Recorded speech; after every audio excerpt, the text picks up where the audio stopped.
Hello guys, तो इस वाले लेक्चर में हम सीखेंगे कुछ आर्क टूल, पेन टूल और कुछ प्रैक्टिस भी करेंगे और कुछ शेप्स को कस्टम कैसे डिजाइन किया जाता है उसके बारे में हम सीखने वाले हैं, राइट। तो चलिए शुरू करते हैं। Welcome to the design live. मैं हूं दिलीप सतवारा।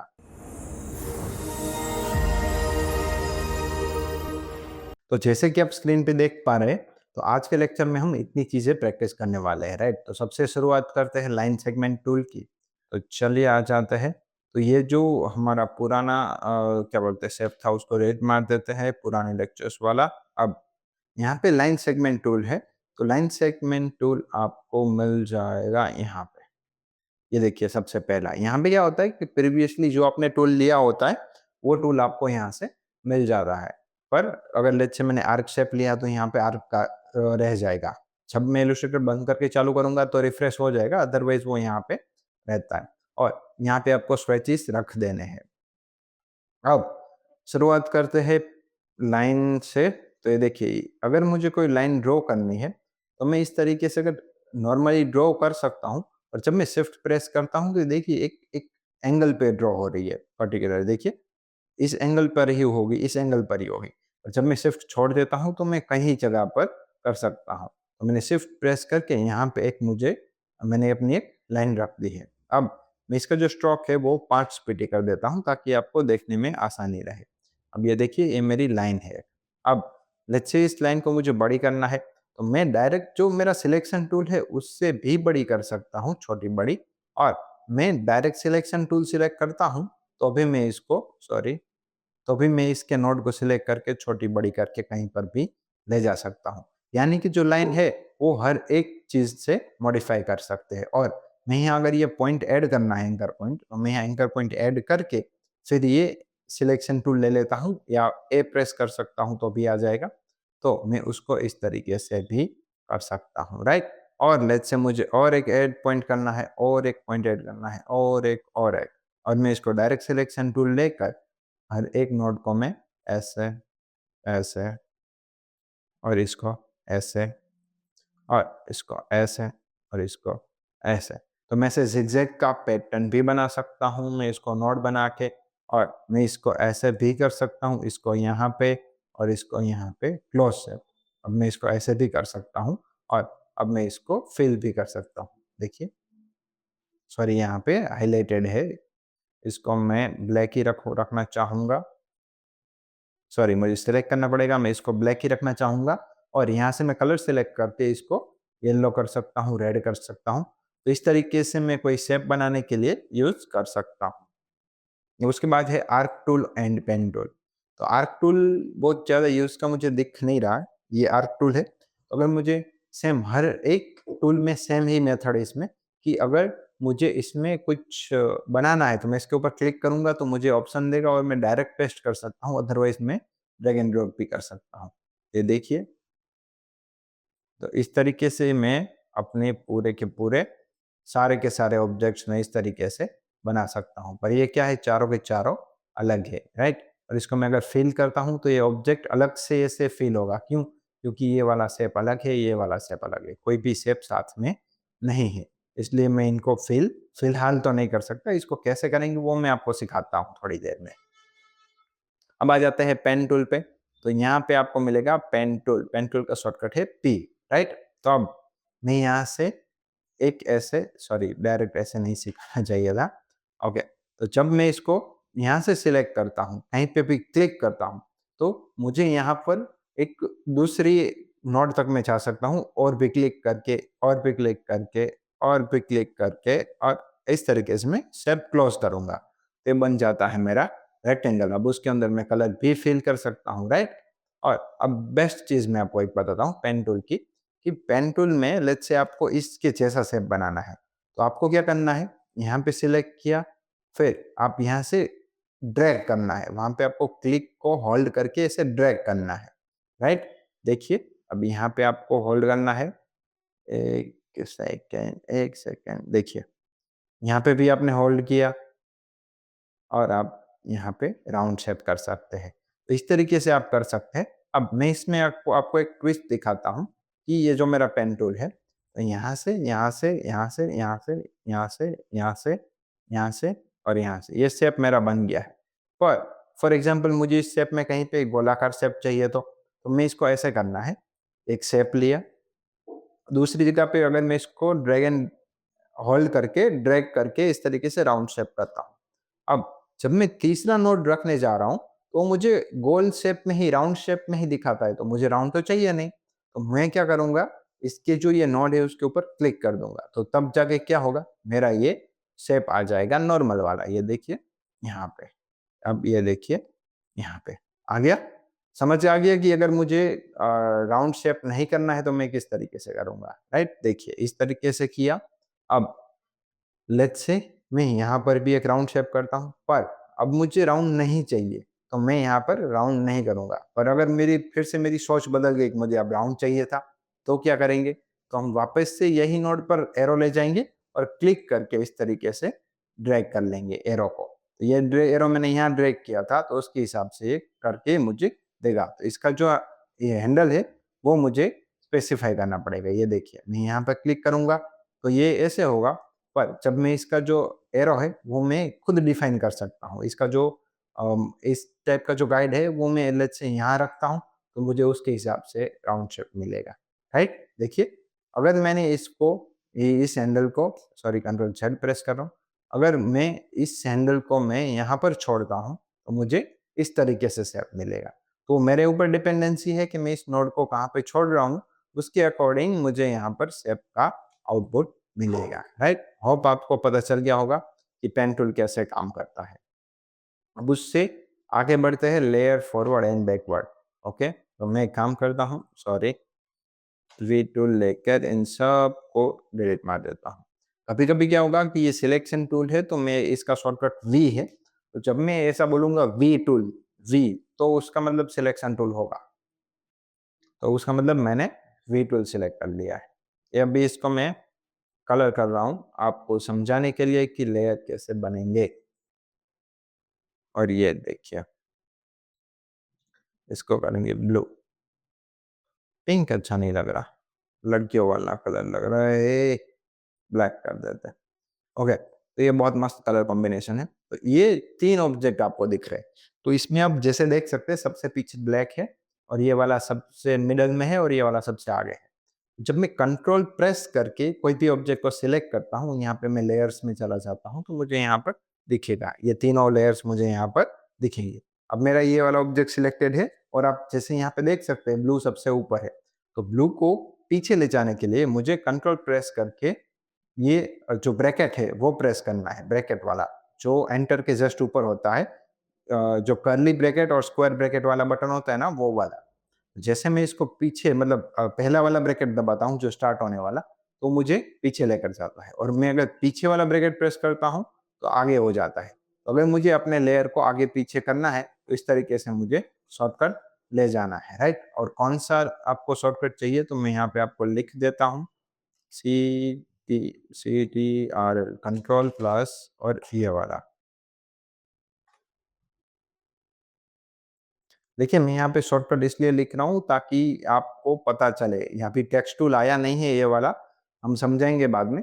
पर अभी आपको कौन-सा बटन प्रेस करना है उसके लिए मैंने यहाँ पे लिखा है, राइट? तो अब मैं इसको वापस सेलेक्ट करता हूँ और जब मैं कंट्रोल शिफ्ट प्रेस करके ये इसको मैं करता हूँ तो एकदम आगे-पीछे आ जाएगा। देखिए, सबसे नीचे, सबसे ऊपर, सबसे नीचे, सबसे ऊपर। लेट्स से मेरे पास 10,000 लेयर है इलस्ट्रेटर में, सबके पीछे जाना है तो कंट्रोल शिफ्ट प्रेस करके पीछे, सबसे कंट्रोल शिफ्ट प्रेस करके आगे।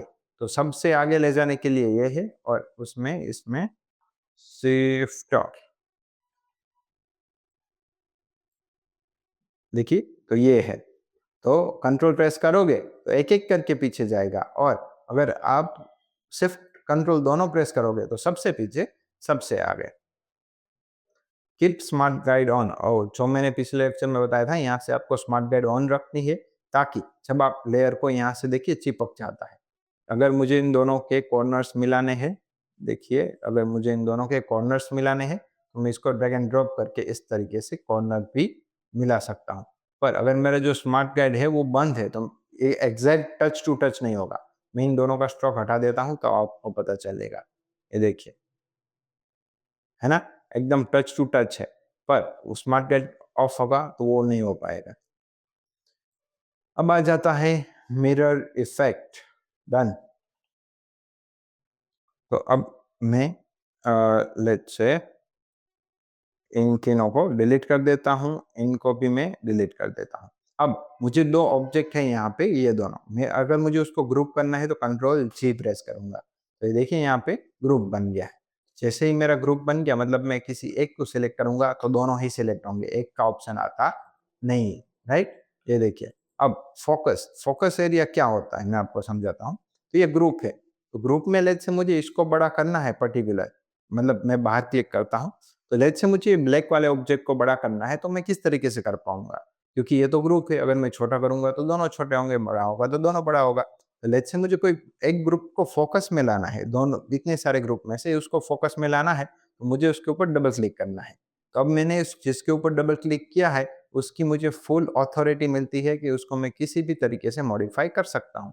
और जब मैं बाहर क्लिक कर लेता हूँ, तो इसके ऊपर आ जाऊँगा, इसके ऊपर आ जाऊँगा तो हो जाएगा। पर मैं बाहर डबल क्लिक कर दूँगा, तो ये मेरा वापस से मैं ग्रुप के ऊपर आ जाऊँगा, राइट? अब जो वापस से नहीं होगा, और डबल क्लिक करके मैं वापस फ़ोकस मोड में चला गया, मतलब फ़ोकस मोड बोल सकते हैं या आइसोलेशन मोड बोल सकते हैं, सॉरी, आइसोलेशन मोड बोलना चाहिए था, क्योंकि दूसरे सॉफ्टवेयर में मतलब अलग-अलग सॉफ्टवेयर्स है, उसमें कुछ-कुछ सॉफ्टवेयर्स में फ़ोकस मोड है, कुछ-कुछ सॉफ्टवेयर्स में आइसोलेशन मोड है।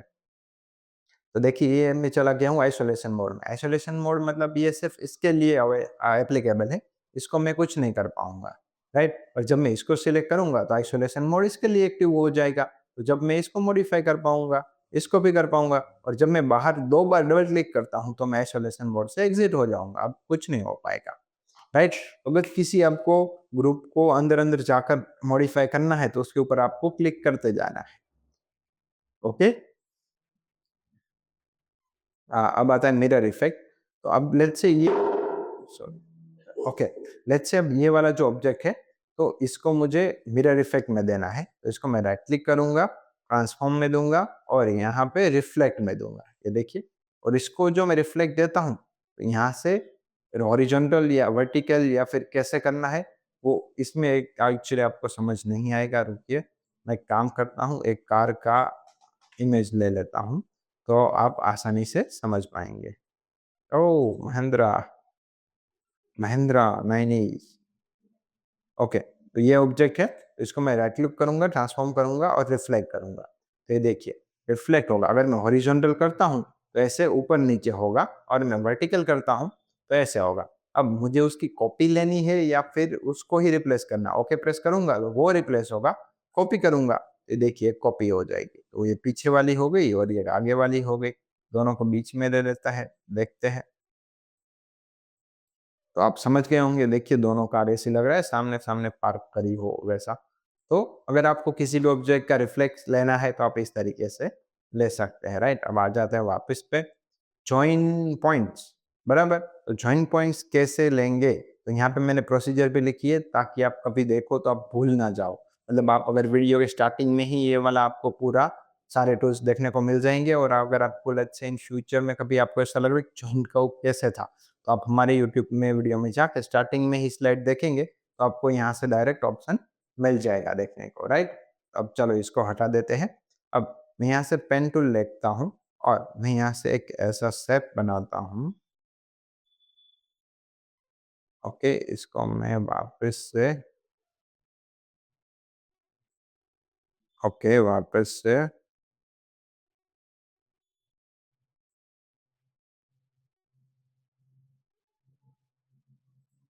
ओके, तो ये हो गया है मेरा ऑब्जेक्ट रेडी। अब मैं एक काम करता हूँ, इसको कलर पहले खाली कर देता हूँ, ताकि मुझे थोड़ा-सा अच्छा-सा दिखाई दे, ओके? सॉरी, मेरा कहाँ चला गया, इसका मैं स्ट्रोक दे देता हूँ तो दिखाई दे। तो ये हो गया। अब मैं इसको क्या करता हूँ, रिफ्लेक्ट करता हूँ। ट्रांसफॉर्म में जाऊँगा, रिफ्लेक्ट में जाऊँगा, ऐसे वर्टिकली रखूँगा, कॉपी करूँगा, और ये देखिए मेरा ऑब्जेक्ट हो गया है रेडी, राइट? तो अब मुझे उसको शिफ्ट प्रेस करके ड्रैग एंड ड्रॉप करना है। चालू रखिए, ये हो गया। अब मुझे क्या करना है, इन दोनों को यहाँ पे रख दिया मैंने। अब यहाँ पे ये दोनों अलग-अलग जा रहे हैं, तो मैं जब डायरेक्ट सिलेक्शन टूल लेता हूँ, तो मेरे ये दोनों के नोड को मैं डायरेक्ट सिलेक्ट कर सकता हूँ और मॉडिफाई भी कर सकता हूँ। तो इसको नोड देखेंगे तो अलग-अलग जगह पे है। तो इसको मुझे एवरेज करना पड़ेगा, ओके? तो मुझे वर्टिकल और हॉरिजॉन्टल दोनों को बोथ करूँगा, तो मुझे दोनों के दोनों सेंटर में हो जाएँगे। देखिए दोनों अपने आप मिल गए। अब मैं जब इसको जॉइन करूँगा, तो ये क्या होगा? ये एक पूरा शेप बन गया, देखिए इस तरीके से। 2 नोड की जगह पे 1 नोड पे आ गया। सेम इन दोनों नोड है, इन दोनों को मैं क्या करूँगा? एवरेज बोथ में रखूँगा, हो गया। अब इन दोनों को मैं क्या करूँगा? इस तरीके से जॉइन। तो ये देखिए, ये मेरा एक पूरा शेप बन गया है। लेयर्स में दिखा देता हूँ। ये देखिए एक ही शेप है। अब उससे पहले क्या थे? 2 पार्ट थे, पर अभी वो एक ही है। मैं स्वेचेस में जाके इसका मैं कोई भी कलर ले सकता हूँ। लेट्स से ब्लैक हो गया। तो अब मैं इसका अल्ट प्रेस करके यहाँ पर एक कॉपी ले लेता हूँ और उसका मैं थोड़ा-सा ग्रे कलर कर देता हूँ और V tool I mean selection tool लेकर इसको मैं सेंटर में रख देता हूँ। देखिए, अब मैं एक काम करता हूँ, इसको एक एलिप्स टूल लेता हूँ। ये देखिए, ये मैंने एलिप्स टूल ले लिया है। अब मैं ये वाला टूल लूँगा क्या नाम था भूल गया, anchor point tool. Anchor point tool लेके इसको मैं ये वाला कर देता हूँ, आई मीन कॉर्नर वाला और डायरेक्ट सिलेक्शन से मैं इसको पीछे ले लेता हूँ। शिफ्ट प्रेस करके तो सीधा ही आएगा, राइट? अब मैं इसको लेट्स से ऑरेंज कर देता हूँ। हो गया? और यहाँ से मैं एक एलिप्स ड्रॉ कर रहा हूँ। शिफ्ट प्रेस करके मैं इसको एलिप्स को इसके साथ अटैच कर दूंगा। अब एलिप्स और एक एलिप्स और एक एलिप्स, सॉरी, एक ही एलिप्स लेंगे, उसको वाइट करेंगे और इसको ड्रैग एंड ड्रॉप कर देंगे इस तरीके से। ओके, तो इस तरीके से इसकी हो गई दोनों आंखें और ये भी हो गया। अब मैं एक काम करता हूँ, आर्क टूल ले लेता हूँ जो हमने आपको सिखाया था। ये देखिए आर्क टूल हो गया और एक छोटा-सा एलिप्स मैं यहाँ पर रख देता हूँ, हो गया? तो इन दोनों को मैं ग्रुप कर देता हूँ, तो ये हो गया उसका एंटेना। अब इसको राइट क्लिक करेंगे, ट्रांसफ़ॉर्म करेंगे और रिफ्लेक्ट करेंगे और कॉपी लेंगे। तो ये देखिए कॉपी आ गई। तो ये देखिए आपका बटरफ्लाई रेडी हो चुका है, राइट? तो इस तरीके से आप अपना कोई भी शेप चीज़ या फिर आप डिज़ाइन कर सकते हैं, बराबर? तो एवरेज और जॉइंट पॉइंट्स ये कवर हो गया और एक लास्ट है कर्वेचर टूल, ये वाला। ये देखिए, जब भी आप कोई भी ऑब्जेक्ट के ऊपर एरो रखते हैं तो वो लोग सिखाते हैं कि कर्वेचर टूल में क्या होता है, उसको कैसे करेंगे, राइट? अब लेट्स से मुझे इसके ऊपर एक आउटलाइन ड्रॉ करनी है, तो मैं क्या करूँगा, ये देखिए ऑटोमेटिक वो खुद के हिसाब से राउंड शेप ले रही है। देखिए, तो कहीं पे वो कोना नहीं बन रहा है। आई मीन कहीं पे वो ट्रायंगल जैसा शेप नहीं बन पा रहा है। क्यों? क्योंकि इन लोग काम ही ऐसा करते हैं। बहुत मस्त काम है इसका। तो जैसे मुझे इसके ऊपर कुछ ऐसा शेप चाहिए होता है और मुझे इसका कुछ इस तरीके से बनाना है, तो ये इसमें क्या होता है कि पेन टूल में आपको ड्रॉ करना पड़ता है। फॉर एग्ज़ाम्पल पेन टूल लेता हूँ, चालू रखिए, या तो मुझे यहाँ से इस तरीके से खींच के इस तरीके से करना पड़ेगा हर बार। पर ये क्या होगा, आप रखते जाओ, बनाते जाओ। यहाँ से देखिए ऑटोमेटिक, देखिए ऑटोमेटिक, ऑटोमेटिक ये राउंड में कर देगा। तो इसको बोलते हैं कर्वेचर टूल। तो इसका कभी-कभी यूज़ आ सकता है, कभी बहुत कम आ सकता है। तो उसका हम सीखेंगे, राइट? ओके, तो अब अपने ड्राइव पे चले जाते हैं। आपको क्या-क्या चीज़ें प्रैक्टिस करनी है वो मैं दिखा देता हूँ। ये एक टूल है, तो ये आप कर्वेचर टूल से भी बना सकते हैं या फिर पेन टूल से भी बना सकते हैं। तो ये प्रैक्टिस करना है, उसके बाद ये वाला। तो यहाँ पे 1, 2, 3, 4 जो हम बचपन में ऐसे कनेक्ट डॉट करते थे ना, वैसे सेम टू सेम यहाँ पे आपको डॉट्स कनेक्ट करने हैं। तो आपका पूरा का पूरा शेप बन जाएगा। उसके बाद ये तीसरा वाला है, यहाँ से 1 से लेके आपको 46 तक है। तो वो आपको कनेक्ट करना है, राइट? अब उसके आगे वाले जो ये स्टेप्स है वो नेक्स्ट लेक्चर में सीखेंगे। आपको यहाँ से सिर्फ 6 तक प्रैक्टिस करनी है, राइट? तो 6 तक आप डाउनलोड कर लीजिए। तो होप आपको इस लेक्चर में मज़ा आया होगा और हमने हमारे काम को बूस्ट करने के लिए या फिर हमारे जो काम है उसमें जो टाइम कंज्यूमिंग है जो टाइम कंज्यूम होता है हर एक डिज़ाइन बनाने के लिए, लोगो बनाने के लिए, उसको कम करने के लिए हमें एआई टूल्स को अपने काम के साथ इंटीग्रेट करना पड़ेगा। तो उसका हमने एक पूरा का पूरा वीडियो बनाया है, 3 घंटे का है। तो अगर वो आप पूरा लेक्चर्स देखते हो, तो आपका जो काम है वो बहुत ही बेहतर हो जाएगा और आप अपने काम में अच्छे से प्रोडक्टिविटी से आउटपुट दे पाओगे, राइट? तो मैं यहाँ पर आपको एक वीडियो अपलोड कर रहा हूँ, तो यहाँ पे आप क्लिक करके वो पूरा का पूरा 3 घंटे का वीडियो देख सकते हैं और अपने काम को बूस्ट कर सकते हैं। Thank you so much. मिलते हैं अगले वाले लेक्चर में।